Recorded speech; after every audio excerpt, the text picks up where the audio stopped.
Brian Armstrong, the CEO of Coinbase, the largest centralized exchange in the US, gave his thoughts on the Clarity Act recently, and it's far from positive.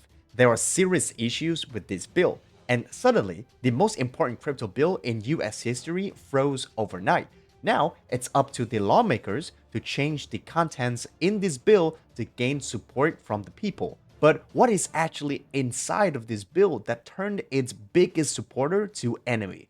And what should be changed to make America the greatest crypto capital instead of strangling this industry? Let's get into it. The Digital Asset Market Clarity Act, aka the Clarity Act, aka the Crypto Market Structure Bill, is a big proposed law for the entire crypto market. Its main job is to finally make clear rules for crypto in the US. It decides which crypto tokens are securities like stocks watched by the SEC and which are commodities like gold, oil watched by the CFTC. It sets rules for crypto exchanges, stablecoins like USDC, USDT, or Ripple XRP, and DeFi protocols, etc. Basically, the most important piece of legislation for crypto in the US, what we've been waiting for years. The goal here is to end years of confusion and lawsuits so crypto can grow safely and attract big money from companies and investors. But instead of everyone cheering, it started the biggest fight in crypto policy ever. Everything was going great for years until January 14th, when Brian Armstrong suddenly said on X that Coinbase no longer supports the bill, even though they helped shape it earlier. According to Brian, there were just too many issues with the bill as it was written, namely a ban on tokenized equities, DeFi prohibitions, and so much more. The reaction was immediate. The Senate Banking Committee postponed the markup just 2 days later. Lawmakers returned to negotiations. The White House signaled that it would not force the bill without industry's consensus. Conversely to what the mass thinks, the bill was not killed. It was just paused and sent back for a rewrite. Coinbase's message was blunt. This draft does not protect innovation, it protects incumbents. We saw some draft text midnight on Monday night. Right. Our lawyers started looking at it on Tuesday. I was in DC on Wednesday. We started to notice some pretty serious issues in the draft text that we had a concern with, and there didn't appear to be a plan to actually get that fixed coming out of a Senate Banking Committee markup. And so we actually felt like we had an obligation to go out and defend our customers' rights and say, we have some issues here. We were careful not to comment on what the Senate should do in terms of markup or not, but they did decide to postpone it. And so now there's an opportunity for us to come back and chat with the bank CEOs and see what would create a win-win outcome here. So let's top 3 issues right now for you that were problematic in that bill. Yeah, so the number one is really around payment of rewards on stablecoins. I think Americans should be able to earn more money on their money. Banks should have to compete on a level playing field, and if the American people feel like the banks are not paying high enough interest rates and stablecoin rewards can offer them more, then maybe the banks should have to pay higher interest rates to compete, right? I don't think there should be any protectionism. Do you think that that was put in directly for the banks, that was lobbied by the banks and put in? Yes. Armstrong summarized it simply. Parts of the bill look designed to protect existing financial institutions, not crypto, not users. Okay, but what is in the current draft? Well, there are a lot of details, but I will try to summarize it. If the current draft of the Clarity Act passes as it is, surely it will bring some clarity to the crypto in the US, but Coinbase is right to resist it in its current form because the sacrifice is simply just too much. Well, here are the good parts. First, we have clear rules on what tokens are, either securities or commodities, like Bitcoin and truly decentralized projects go to CFTC, which is friendlier in terms of regulators, less SEC lawsuits. 2, we have more trust for regulated stablecoins. Big institutions can feel safer putting money in it. And 3, a legal path for tokenized real-world assets like property or stocks on the blockchain could move trillions of dollars onto crypto rails, which is better for everybody. But here's when the problem hits hard. DeFi gets squeezed with heavy rules. Open, permissionless protocols might not survive in the US. We see the same thing happening with Tornado Cash. No stablecoin rewards or yields, which makes stablecoin companies lose a big advantage over banks. Tokenized stocks almost banned on crypto exchanges, which blocks easy on-chain trading of real assets. privacy of users are getting weaker with more data sharing to the governments. The SEC keeps too much power. That means the SEC lawsuits might never fully go away.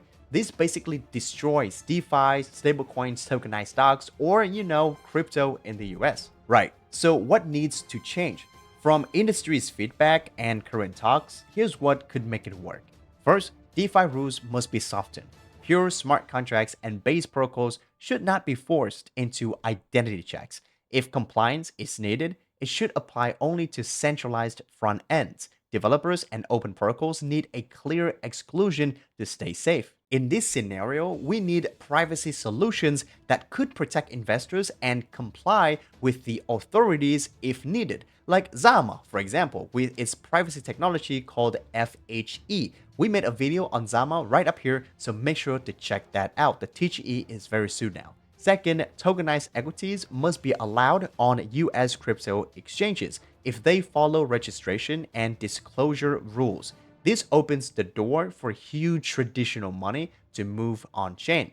Third, stablecoin rewards need a carve-out. Exchanges should be allowed to offer yield through lending or reward programs rather than being treated like bank interest products. This is the key compromise now being discussed with the banks. Fourth, the CFTC needs stronger authority while the SEC's interpretive power is narrowed. Commodity tokens must have real protection once they meet decentralized standards. And finally, fifth, privacy protections must be explicit.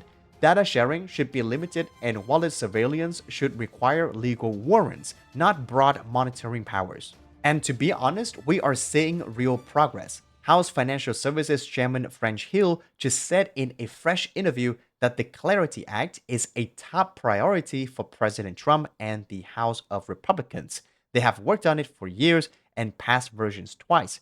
He stressed that you can't have stablecoins from the Genius Act without full market infrastructure and that he hopes Trump signs it very soon. This is really an important priority not only for President Trump, but for Republicans here in the House, where we've worked for 4 years on market structure legislation, and we've passed it twice. We passed it in the last Congress, my bill called Fit 21, and then this Congress, just last July, we passed the Clarity Act, which is what the Senate is debating.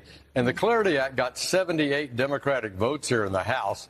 We lay out the strict rules for market structure on how to treat a digital asset as a commodity or as a security, how you store it, how you can custody it, how it can be used for collateral, how banks will interact with digital assets. So it's a very important bill.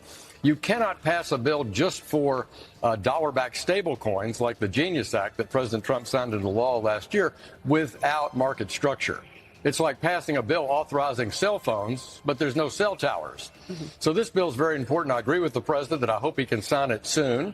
We're working with senators to get this text in good shape, listening to their ideas, their concerns, their changes they'd like to make, so that we can get a bill that the digital asset community and the traditional finance community can both support and get this on the president's desk. In my view, I don't want this bill to pass in its current form.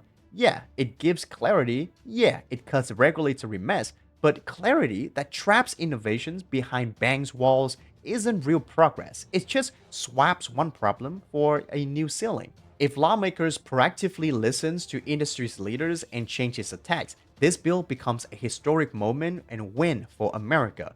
Builders will stay here, money flows in, the US leads the future of finance. If not, well, it's better to wait. Bad laws are way harder to undo once they're on the books. So I'm rooting for a solid rewrite, not to slow things down, but to get it right the first time.